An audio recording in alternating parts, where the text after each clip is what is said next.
everyone, and welcome back for Divorce and Relationships Decoded Question of the Week. I am one of your hosts, Jennifer Perri. I'm a CDC Certified Divorce Coach, and I am joined by my friend and colleague, Dr. Deborah Wilder, who is a divorce and relationship specialist. How are you, my friend? I'm doing very well, Jennifer. How are you doing? Good. So today is a question / mini topic because we're starting to hear more and more about this particular topic as we're getting ready to head into the summer.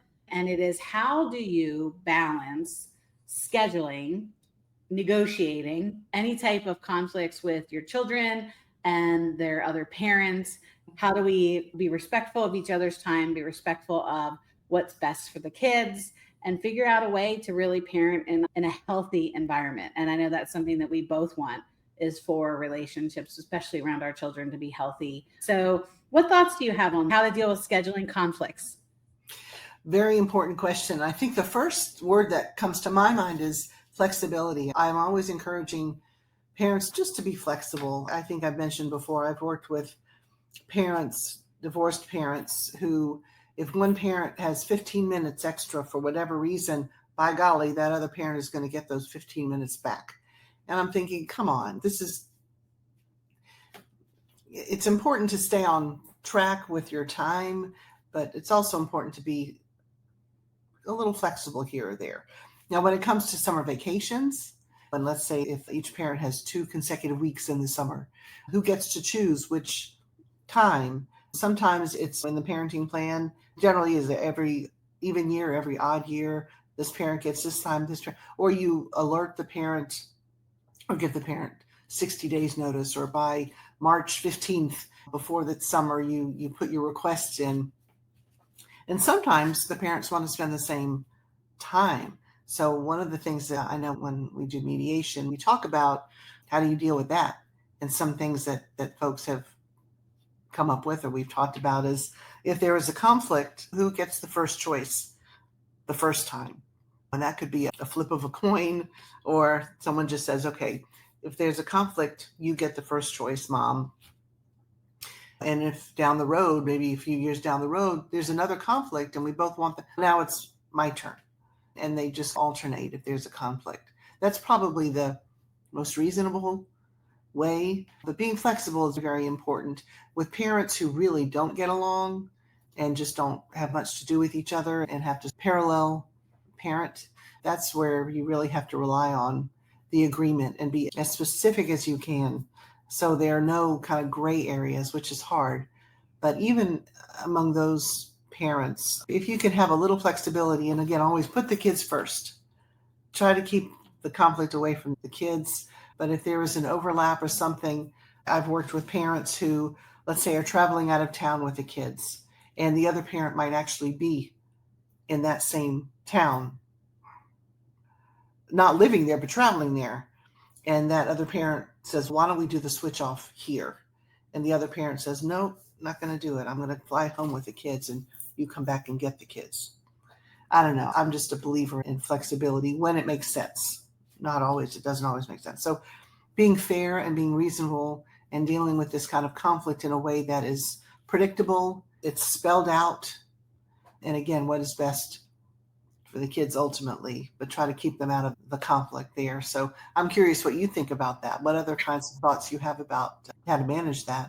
Everything you said, I completely agree with. And I think it's being mindful of your children. Don't rob them of experiences because you're upset. Yeah. And there was a client that I worked with last year, and I thought their solution was it was very heartwarming for me. And I know it certainly was for their children, but they went through a divorce and their children were a little bit older, and they had talked about taking them outside of the country to a specific place. And then the dad, who was a little bit better off financially, said, I want to take the kids here. And her conversation with me was, it's not a safety issue. It's not that they're going outside of the country. It was just that we had talked about this, that we were going to do this together. And our kids, obviously, they were at the time were 14 and 16. They knew, they had been part of the conversation. They'd always wanted to do that. And mom just was now feeling left out. So they actually went together, but they went together in a way where she stayed by herself. The dad stayed with the kids, but they were able to do excursions with each other, The kids were happy. It was wonderful. Now, granted, that's not how it normally works. But if you are truly putting your children first in that space, then making sure that you're not robbing them of experiences or time with the other parent because you're just so hell-bent on, I don't want him to do this because he's going to or she's going to look like the better parent. Isn't it that we want our kids to be happy and feel loved and stable and to experience things? That's what it should be all about. Don't rob them of that ability because you are upset that you're not the person that's able to do that, or that it falls into dad being able to do it or mom being able to do it on a different time. I agree 100%. And it's those parents who can get along well enough with the other parent. And that's the best kind of scenario for the children. And I also want to be clear that it may be that only one parent is able to do that. The other parent isn't able to for whatever reasons. You can have one kind of functional parent, one parent who is still hell-bent on punishing the other parent and caring about the kids. So we've talked about that. There's so much there, but within the general sort of area of divorce and time with the kids, and there's also the, as you brought up before, maybe one parent is able to take the kids on more extravagant vacations, and the other parent, they stay home. They can't afford to travel, but they do things, or they spend, and the kids might say, oh, daddy or mommy took us here or there, and why can't we go? And sometimes you have to explain to the kids just different circumstances, but you can still promote them having a good time.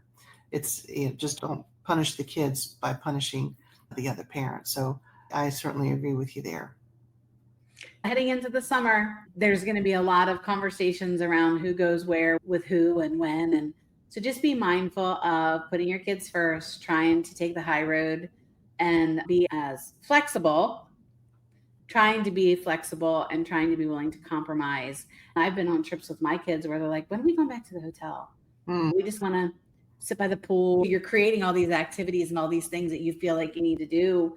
Just ask them what they like to do. And a lot of times you're going to find out that they just want to spend time with you. Yeah. So it doesn't matter what setting it's in. I've done the Disney experience and I was overboard with it and they were just exhausted and like, when are we going back to the hotel? So we can also build it up in our minds to be much bigger than it needs to be when ultimately all your kids want to feel is loved and feel like they get time with you. So make sure you're present no matter what it is that you're doing. If there's any way whatsoever that we can support you and we can be there for you to help you figure out how to deal with the emotions that you may be processing or help you figure out a little bit better strategy around your co-parenting plan, please let us know.